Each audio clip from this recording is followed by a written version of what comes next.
তত্ত্বাবধায়ক সরকারের সম্ভাবনা বিষয়ে কিছুই জানেন না বলে সাফ জানিয়ে দিয়েছেন আইন উপদেষ্টা ডক্টর আসিফ নজরুল। সোমবার গণমাধ্যম কর্মীদের সঙ্গে আলাপকালে এক প্রশ্নের জবাবে এমনটাই জানান তিনি। আইন উপদেষ্টা বলেন, সেনাপ্রধান প্রধান বিচারপতির সঙ্গে দেখা করেছেন এমন কিছু তার জানা নেই। সামাজিক মাধ্যমে এই নিয়ে যেসব গুজব গুঞ্জন রয়েছে সেটিতে বিচলিত হওয়ারও কিছু নেই। আইন উপদেষ্টা বলেন, প্রধান উপদেষ্টার সঙ্গে রাজনৈতিক দলগুলোর বৈঠকে নির্বাচনকালীন সরকার নিয়ে কোনো আলোচনা হয়নি। বলেন, ফেব্রুয়ারিতে নির্বাচন আয়োজন নিয়ে সরকার দৃঢ় প্রতিজ্ঞ। আইন শৃঙ্খলা পরিস্থিতি নিয়ে এক প্রশ্নের জবাবে তিনি বলেছেন, গণঅভ্যুত্থানের এক বছরে আইন শৃঙ্খলা পরিস্থিতি মাঝে মধ্যে বেশ অবনতি হয়েছে, আবার ভালো হয়েছে। বলেন, এরকম পরিস্থিতি আগেও মোকাবেলা করেছে সরকার।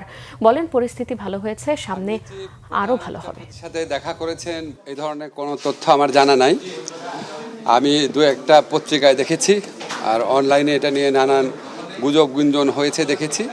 এসব গুজব গুঞ্জন নিয়ে বিচলিত হওয়ার মতো কিছু নাই, এটা হচ্ছে আমার বক্তব্য। আর আর্মি চিফ অবশ্যই এখন পর্যন্ত অবশ্যই গুজব, আমি তো এই সম্বন্ধে কিছু জানি না। আর আর্মি চিফ আপনার আমাদের প্রধান উপদেষ্টার সাথে মাঝে মাঝে দেখা করেন, রাষ্ট্রপতির সাথেও আগে দেখা করেছেন। তো আমি মনে করি না এটা নিয়ে বিচলিত হওয়ার মতো কিছু আছে।